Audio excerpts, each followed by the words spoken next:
आज की ये वीडियो आप सभी के लिए बहुत इंपॉर्टेंट होने वाली है क्योंकि आज हम जानेंगे कि हॉस्पिटल्स में सबसे ज़्यादा कौन से इंजेक्शन यूज़ किए जाते हैं। तो आप सभी को इनके बारे में पता होना चाहिए। ये वीडियो केवल आपकी इन्फॉर्मेशन के लिए है, आपको इनमें से कोई भी इंजेक्शन खुद से ट्राई नहीं करना है। तो देखिए यहाँ पर हमने केवल उन्हीं इंजेक्शंस को लिया है जो कि हॉस्पिटल्स में सबसे ज़्यादा यूज़ किए जाते हैं। तो यहाँ पर पहला इंजेक्शन है डाइक्लोफेनेक इंजेक्शन। ये एक एनाल्जेसिक है यानी कि पेन किलर। इसका use bone and body pain यानी कि यदि हड्डियों में दर्द हो और शरीर में दर्द हो या फिर किडनी स्टोन का पेन हो तो उसमें इसका इस्तेमाल किया जाता है। और इसका ब्रांड नेम जो कि काफ़ी कॉमन है, डायनापार। ये डायनापार नाम से अस्पतालों में मिल जाता है। तो ये एक एनाल्जेसिक इंजेक्शन है जो कि हॉस्पिटल्स में बहुत ज़्यादा पेन को कम करने के लिए यूज़ किया जाता है। अब हम बात करते हैं एब्डोमिनल पेन इंजेक्शन यानी कि ऐसे इंजेक्शन जो कि यदि किसी के पेट में दर्द होता है, भले ही वो उसका कारण कुछ भी हो, तो उसमें कौन कौन से इंजेक्शन यूज़ किए जाते हैं। तो देखिए अस्पतालों में मुख्यतः 3 तरह के इंजेक्शन यूज़ किए जाते हैं। इसमें पहला है डाइसाइक्लोमीन, दूसरा है ड्रोटावेरिन एंड तीसरा है हायोसिन। तो ये तीनों इंजेक्शन पेट में दर्द के लिए अस्पताल में यूज़ किए जाते हैं। तो सबसे ज़्यादा इसमें डाइसाइक्लोमीन इंजेक्शन यूज़ किया जाता है। यदि इससे आराम नहीं मिलता है तो इसके बाद ड्रोटावेरिन इंजेक्शन का यूज़ किया जाता है और लास्ट में हायोसिन इंजेक्शन का इस्तेमाल किया जाता है। तो ये सभी एब्डोमिनल पेन के लिए यूज़ किए जाते हैं। इसके बाद यहाँ पर है एंटी एमेटिक इंजेक्शन यानी कि ऐसे इंजेक्शन जो कि उल्टी या फिर वोमिटिंग के लिए अस्पताल में यूज़ किए जाते हैं। तो यहाँ पर हमने 3 तरह के मुख्य इंजेक्शन लिए हैं जो कि हॉस्पिटल्स में यूज़ किए जाते हैं। तो यहाँ पर पहला है डोमपेरिडोन। तो ये बहुत ही कॉमन इंजेक्शन है जो कि उल्टी आने पर दिया जाता है या लगाया जाता है। दूसरा है ओंडासेट्रॉन। तो ये एमेसेट नाम से काफ़ी फेमस है, ये इसका ब्रांड नेम है और इसी नाम से ये मिलता है। और तीसरा है यहाँ पर मेटाक्लोप्रोमाइड। तो ये 3 इंजेक्शन है जो कि एंटी एमेटिक हैं या फिर उल्टी के लिए अस्पतालों में यूज़ किए जाते हैं।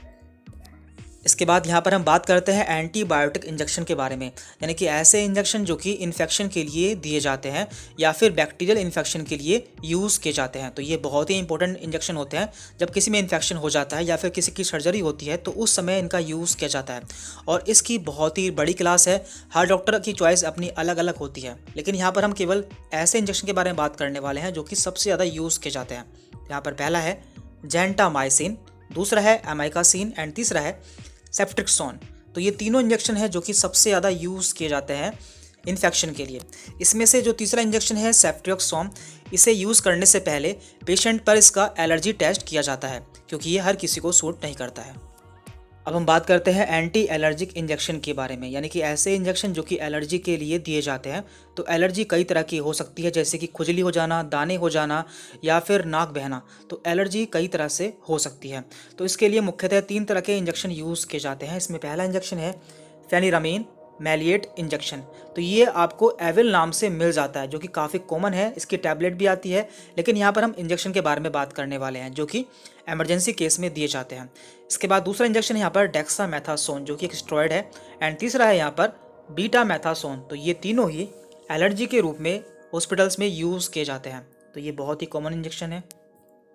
अब हम बात करते हैं इंजेक्शन फॉर गैस्ट्राइटिस, यानी कि हमारे पेट में एसिड का बनना या फिर GERD यानी कि गैस्ट्रो इसोफेजियल रिफ्लक्स डिसीज़। तो कुछ ऐसी कंडीशन होती है जब हमारे पेट में एसिड ज़्यादा बनने लगता है, तो उसे कम करने के लिए कुछ इंजेक्शन दिए जाते हैं। तो नॉर्मली आप यदि अब आपके पेट में गैस बनती है या फिर एसिड बनता है तो आप टैबलेट लेते हैं, लेकिन हॉस्पिटल्स में एमरजेंसी केस में इंजेक्शन दिए जाते हैं जिसमें 2 तरह के इंजेक्शन मुख्यतः यूज़ किए जाते हैं। तो पहला है यहाँ पर रेनिटिडिन। तो ये रेंटेक नाम से मिलता है जो कि इसकी काफ़ी फेमस ब्रांड है। और दूसरा यहाँ पर पेंटाप्राजोल, और ये पेंटोसिड नाम से काफ़ी फेमस है।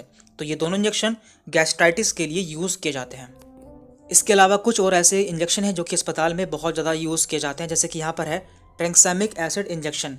इसका यूज़ ब्लीडिंग को रोकने के लिए किया जाता है। यदि किसी का खून बहुत ज़्यादा बहता है, वो रुकता नहीं है, तो ऐसी कंडीशन में ये इंजेक्शन लगाया जाता है और इसका एक पॉपुलर ब्रांड नेम है ट्रेनेक्सा।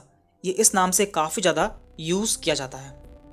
इसके अलावा हॉस्पिटल्स में एक विटामिन का इंजेक्शन भी बहुत ज़्यादा इस्तेमाल किया जाता है जिसका नाम है मिकोबालामीन इंजेक्शन।